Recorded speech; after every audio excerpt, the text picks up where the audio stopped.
Welcome to the second Semiosis 101 Omnibus edition from Season 2. If you've watched Semiosis 101 videos before, then you'll already know I am Dave Wood. In this Omnibus, I collect the previous 3 videos into one back-to-back edition.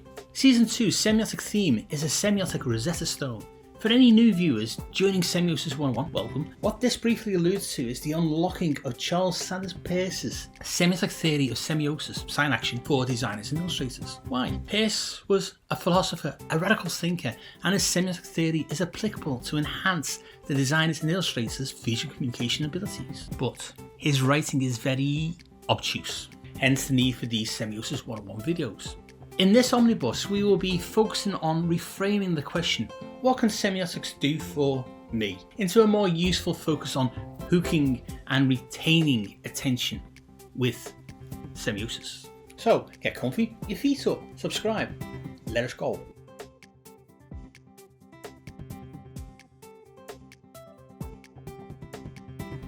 What can semiotics do for me? That is an honest question asked by anyone. My answer will be the same as everyone else's answer. It will not be a simple market ease, feel good soundbite. The answer is, it depends. The answer depends on the personal needs of me. Do you want semiotics as an analytical tool to deconstruct the impact of what has already been visually created? This will lead to a different answer to those creators who wish to improve how they create designs and illustrations. So, do you want semiotics to enhance your effective construction of visual communication? In the question, what are your expectations for do? I presented 2 scenarios for creators in regard to me and do. Deconstruction post-creation or construction at ideation. Semiosis 101 favours the latter. To explore in this video what semiotics can do for you constructively, I will review 2 more books that helped shape my thinking around this question. The 2 books I will review are sort of thematically linked from 2 different perspectives, one from theory and the other from comparative practice. These books are Peirce for Architects by Professor Richard Coyne and A General Introduction to the Semiotic of Charles Sanders Peirce by James Jacob Lister. Now, a general introduction book on Peirce's semiotic theory is useful, I hear you visual communicators say, but architecture? I did say this was comparative. Some of the talented graphic designers I have met have begun as architects, so bear with me. Coyne's book has a great Peircean insights directly applicable into visual communication design. But first, an admission. Professor Richard Coyne was my PhD Viva internal examiner at Edinburgh College of Art in 2016. As part of my Viva Voce defence of my thesis, Professor Coyne asked me why Derrida, another philosopher, was not central in my doctoral thesis. This led to an interesting discussion where I defended my centering of Peirce as one of 2 philosophical themes I was synthesizing, the other being Heidegger's hermeneutic phenomenology. More on that same later in Season 2. Fast forward to 2019 and Professor Coyne is inspired to re-examine Peirce in the context of his discipline of architecture in a new book. During the first COVID lockdown, I bought his book out of curiosity to discover this kind of acknowledgement in his book. A PhD thesis by Dave Wood renewed my interest in C.S. Peirce. Okay, bragging rights now over and onto the review of the rich insights of applying Peirce into a comparative design discipline. Architecture is not visual communication design. So in this book, I was interested more in 2 aspects: Coyne's interpretation of Peirce's writing and then the general application into a different design discipline that can be modelled to another. On the first point, considering my PhD thesis was the catalyst for Coyne to begin rethinking Peirce, I was particularly interested in his thoughts on the 3 categories of representation: iconic, indexical, and symbolic. It is the middle level classification of indexical that he sees relevant to his discipline. But throughout the book, he provides more designer-centric context in which non-semiotician creators can grasp the theory, especially on page 21. Peirce was one of the founders of the philosophy of pragmatism, which follows a rule, a pragmatic maxim, that sets its philosophical line in sand, so to speak. Peirce's semiosis emerges from his pragmatism, so the maxim helps ground the theory within rules on application. For non-semioticians, the maxim is just another technical detail in the way of creative understanding. On page 104, Coin offers creatives a summary, which I will paraphrase for brevity. A thing's meaning is dependent upon the practical application of the use of that thing. We will dedicate a future Semiosis 101 episode to the pragmatic maxim, but for now the important notion to grasp to move on is that the thing for us is whatever we need to semiotically encode. There's a link in the YouTube description below to Professor Coin's book. The second book is by Liska, and one of many introduction books to Peirce that I have in my personal library. The alternative spelling of semiotics with an extra E stems from the ancient Greek root of mar, seeing. For the non-semioticians in the Semiosis 101 audience, a tip. If you attempt to read it one chapter at a time, hoping that each chapter will build a literal progression of understanding of Peirce for creatives, you will quickly get disillusioned. These books are not written as creators' how-to guides. It is an academic book going into depth on aspects of Peirce's theoretical semiotic writings. So how does a creative gain insights and value from such books? Strategically. Approach it as a design researcher. Start with the index and contents. Firstly, in this review, I will present you with a summary of what I found crucial in this book that added to my growing understanding of Peirce. Secondly, I will demonstrate my technique for discovering the useful information and how and where I have used this new knowledge. Before I proceed, let me emphasize I own this book and my technique would be adapted to library books in a non-permanent way.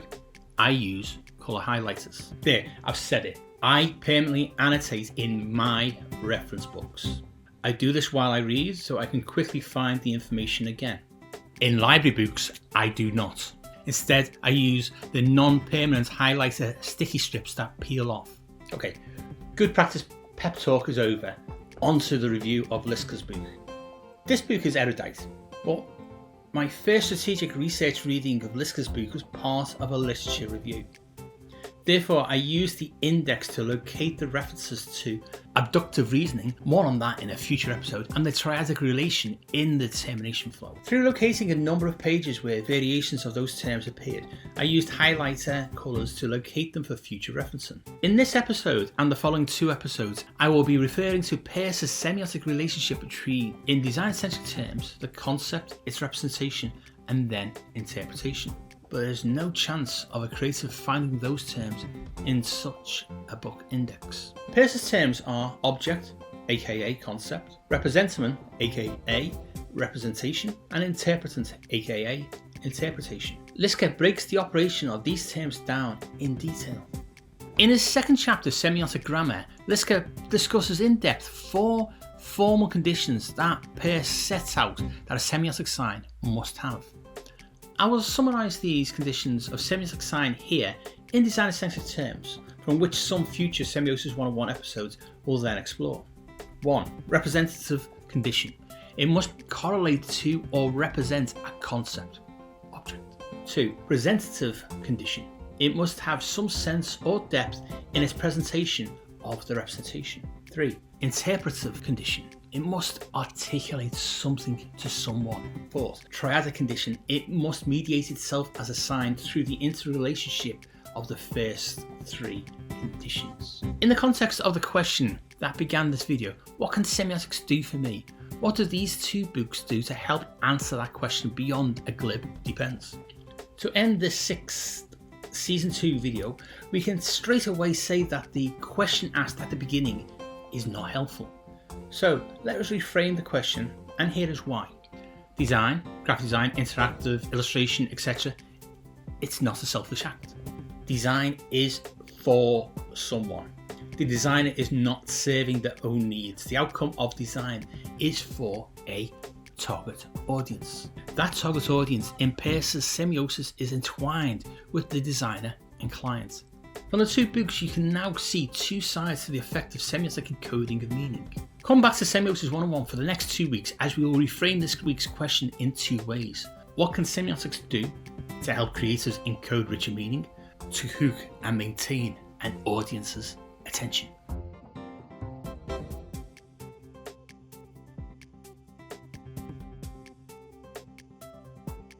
So, what can semiotics do to help creatives encode richer meaning? Obviously, on Semiosis 101, we are only focusing on Peirce's semiotic theory.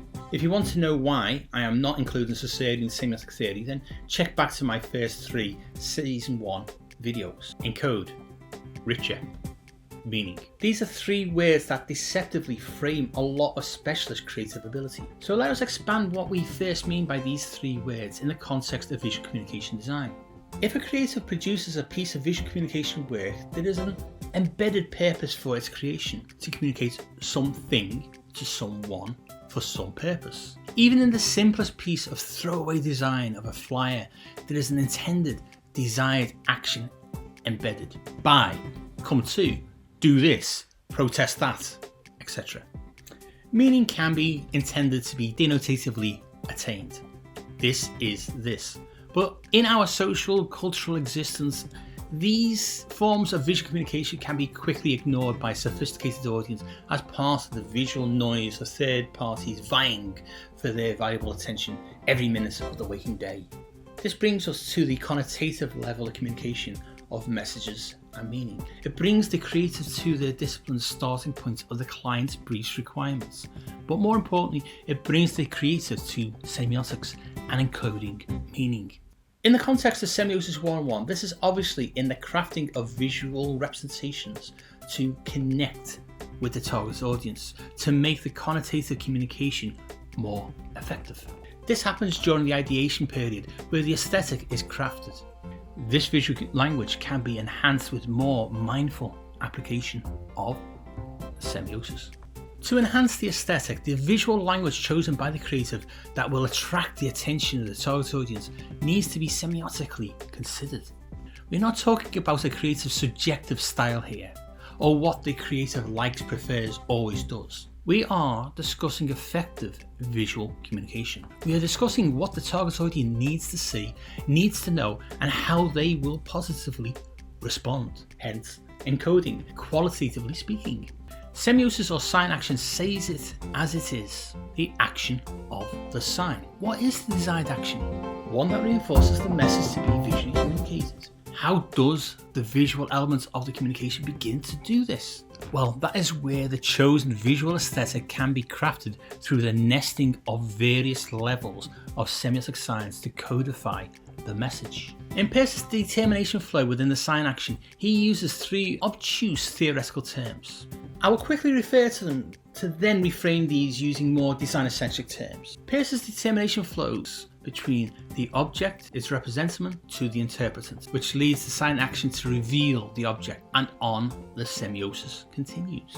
Let me use 2 analogues to explain determination flow within a typical design process. First example is a broad brush, macro example of the entwined relationship flow between a client and brief, the creative and the target audience. The client and brief has the meaning message to be communicated, i.e. responsible for the object. The creator controls how to visually represent this message, i.e. the representative.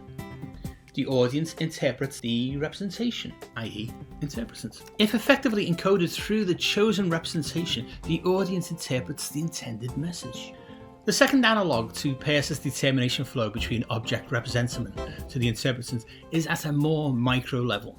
Using a more designer-centric terminology, the creative semiotic determination flow to encode richer meaning into their visual communication outcomes can be described as concept, representation, interpretation. This simpler designer-centric model can be seen to be a rich semiotic framework in which the message, concept, can be aesthetically rendered, representation. If the representation is crafted to appeal to the target audience, to hook and retain their attention, then this facilitates the audience's interpretation of the intended concept. A well-crafted sign action will visually communicate to the target audience the principal message the client needs to be made. Example, buy this, go here, do that, avoid this, etc. What Peirce's semiosis offers the creative are rich layers to encode meaning. Within the pragmatic semiotic representation of a concept, Peirce's objects representment, there are 3 levels of intensity from simple to complex. We have discussed these levels at length in season 1, so check out episodes 109 to 112 and 116. But for now, the 3 levels are from simple to complex: iconic representation, indexical representation, symbolic representation.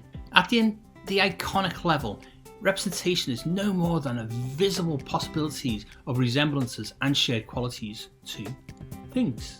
At the indexical level, we are representing index through existential connections. In other words, the visual representation points the audience to existential things. Indexical, index finger, pointing, get it?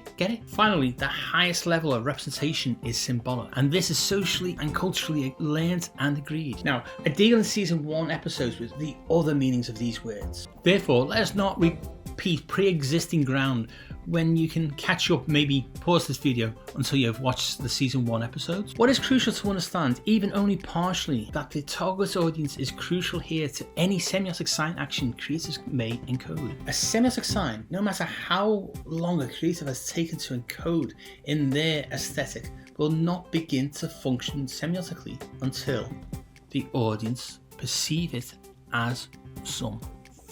In 21st century cultures around the world, people are bombarded with visual noise with every poster, magazine, advert, branding, packaging, etc. they encounter. Each piece of visual communication competing for their attention. We can call this perception overload, where too much noise prevents communication. It is the quiet moments when the audience attention can rest and be piqued that we are discussing here. We are discussing targeted attention here. I discussed target audience at length in season 2, episode 2.2. In the quiet moments when the audience's attention is subconsciously triggered for them to begin to perceive something, they are observing, maybe meaning something more than its denotative level. Semiotic sign action begins. What visually triggers this commencement of sign action can be a shared quality or resemblance to something that has a familiarity to something that the audience knows. This could be a simple line in a particular shape, a shape in a particular colour, a mark, etc. It's simply a part of the overall visual language the creative has selected to shape the aesthetic of the visual communication outputs that their client has tasked them with. These, semiotically speaking, are the basic visual building blocks that sketching begins with, and that ideation develops. Iconic representation elements are the basic triggers encoded to begin the greater and deeper interpretation of the message by the target audience. They are also nested inside the higher representation levels. A creative may encode into their designs or illustrations a symbolic level, but for the audience to unlock this richer level of meaning, their interpretation would be based on a deeper set of experiential reference points. Therefore, from a creator's point of view, a single design encoded to semiotically communicate across different levels of perception can be experienced differently by 3 audience members. The quick example I have previously used is a single image. One person sees a panda and knows this is the WWF organization. Another sees a panda. A third sees shapes defining some sort of animal, symbolic, indexical, iconic. All can be encoded in the same image. To conclude this 8th season 2 video by reframing the question from do for me to encode richer meaning, the sign action power of semiosis opens up huge control over the creative's aesthetic and visual language choices.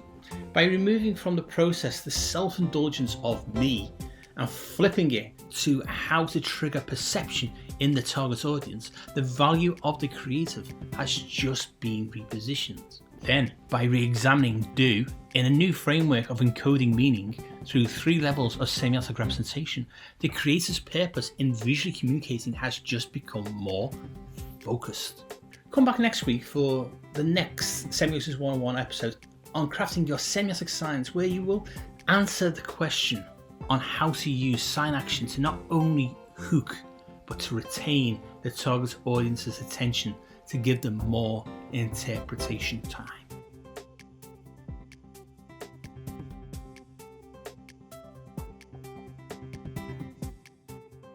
I realise I may be asking many Semiosis 101 viewers to rethink their dualist notion that as designers or illustrators, their relationship is only directly with their clients. What I am arguing in these videos is that the relationship is more open-ended as it involves the target audience proactively. This argument I make is firmly within the very three-way open-ended sign action of Peirce's semiosis. I am, like Thomas Vent, author of Design for Dasein, which I will be reviewing in a future video, I'm arguing for a phenomenological design process to aid creatives in the effectiveness of their visual communication practice. Peirce's semiosis is formed from his own phenomenological philosophy. See season 1 episodes 15 to 18. We saw that phenomenology manifest itself last week within the three representational levels of the iconic, indexical and symbolic. This week we have reframed the do for me question into a question about hooking and maintaining the attention in the target audience from the creative's aesthetic. I will in later season 2 be reviewing another useful book on pragmatic aesthetics by Richard Schusterman.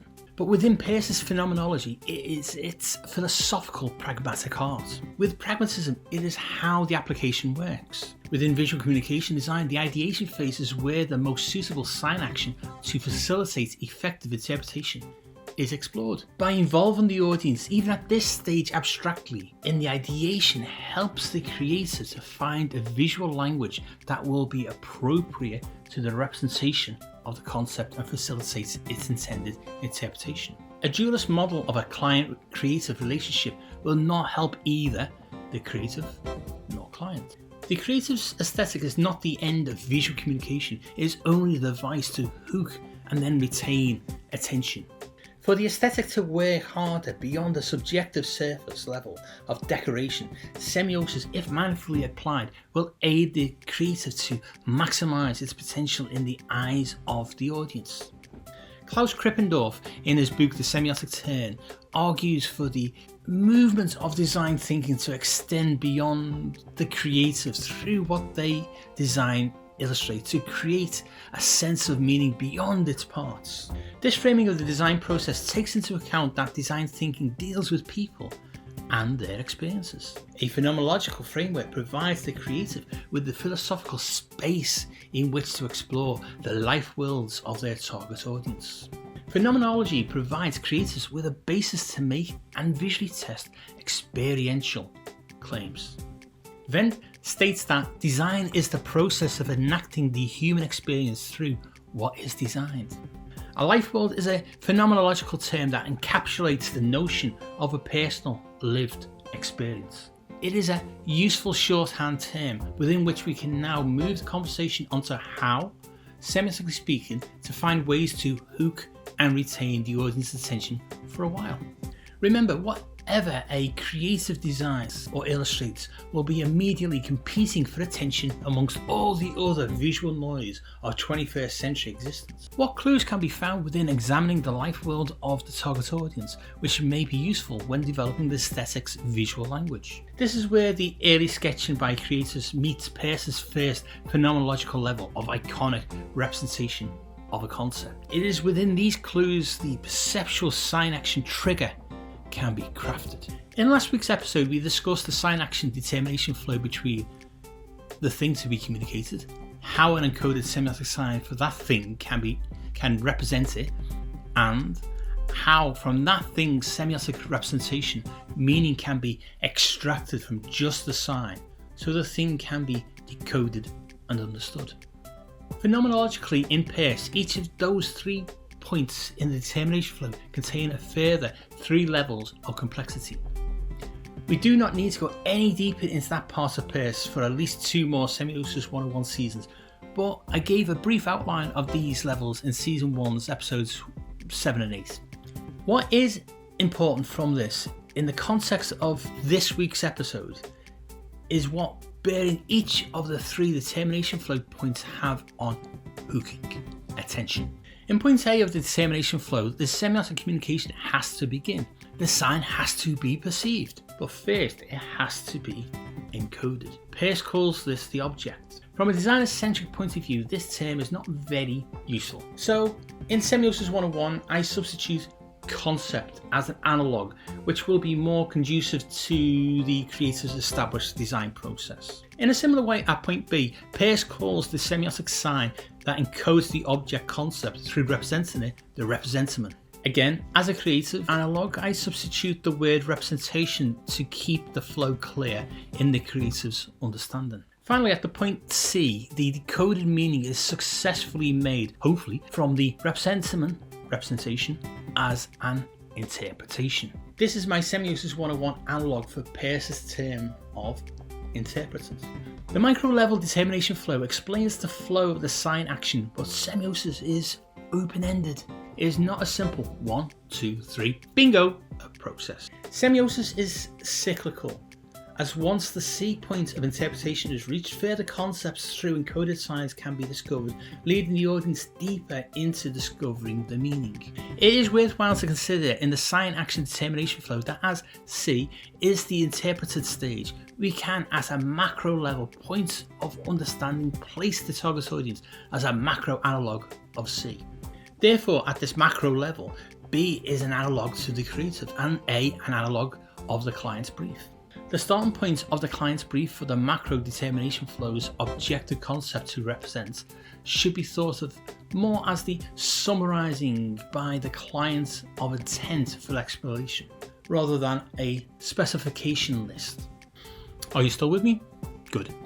We are building now to the payoff on how to hook and retain audience attention. Architect Richard McCormack reinforces this thought by pointing out that this exploration of the needs of the brief is an emergent activity that is reflective and evolving. Phenomenology helps creators to find appropriate hooks into the attention of the target audience. The audience's life world, lived experiences with the concept is an exploratory, internal-external interaction of visual possibilities. These possibilities may become visual shorthand to things that the audience are familiar with already through sketching. Donald Schoen refers to this sketching ideation moment as between a situation and a designer in a sort of conversation. This dualism between the creative and the thing to communicate can be enhanced by the creative considering a visual shorthand to the audience. The lowest level of semiotic representation of the concept is iconic representation. Think basic visual building blocks that individually are ephemeral, but once composited into a context, begin to encode meaning. I will reuse a favourite visual example of what I mean. I will return to our faithful panda to demonstrate once more how attention can be hooked. A black splodge shape is just that, but a second smaller black splodge or two near the first, add a few black marks here, there, all of a sudden a representation of what appears to be an animal emerges. If as the audience in your life world you have experience of this type of animal, you can name it as a panda. If from this point you realise as a social cultural reference within your life world that this now is a logo, well, we will include this 9th season 2 episode by summarising where we now are. In the panda example, a black splodge is just that. Once its compositional context is perceived, the same black splodge begins to suggest something more. At this stage, the black splodge's sign action has been triggered by the audience's perception. The black splodge is familiar to an ear, a thigh, etc. Only if the quality is recognised as a resemblance to something the audience has in their lived experience. The black splodge is a simple sketched element. The black splodge is a basic visual communication building block. The black splodge is iconic representation. The black splodge has hooked and retained the audience's attention. It is just a black splodge and a powerful sign action poised to trigger deeper meaning. Come back next week for another semiotic question to be answered. I am Dave Wood, a design educator and researcher, a published design author, and I've worked commercially as both a freelance illustrator and graphic designer. The guy behind the theory, Charles Sanders Peirce, was a philosopher, a mathematician, and a theorist. But he was not a creative. Each week on this Scout Scott Semiosis 101 YouTube channel, I will post at least one 10-minute explainer video on an aspect of Peirce's pragmatic semiotic theory. Each video will feature a take-home piece of applicable semiotic theory, and they do interconnect to build up your understanding of semiosis. Each free Semiosis 101 10-minute video will use design-centric terms instead of theoretical language. As a fellow creative and a published design author, I have a link in the description to my Scout Scott website. If you're interested in reading my Semiotic Rosetta Stone academic writing, then you can visit my academia.edu link in the description. Any other books on Peirce in semiotics or design I have mentioned in the videos are also listed in the description. Check them out too. On the Semiosis 101 Substack Semiotic resource, I have support materials for both free and paid subscribers. There are full annotated reading lists, video transcripts, 5-minute reads, plus other goodies and exclusive Semiosis 101 merchandise. The Substack link is in the description. Thanks for watching this Semiosis 101 Omnibus. Check out all the Semiosis 101 full and short videos, like and share them with your friends, and hit the bell and subscribe buttons to be notified when next week's free Semiosis 101 video is published. You can also follow Semiosis 101 on the socials for updates. It is Semiosis 101 on Instagram and Twitter. See you all again next week for more Semiosis 101 to help illustrators and designers to enhance your visual communication skills.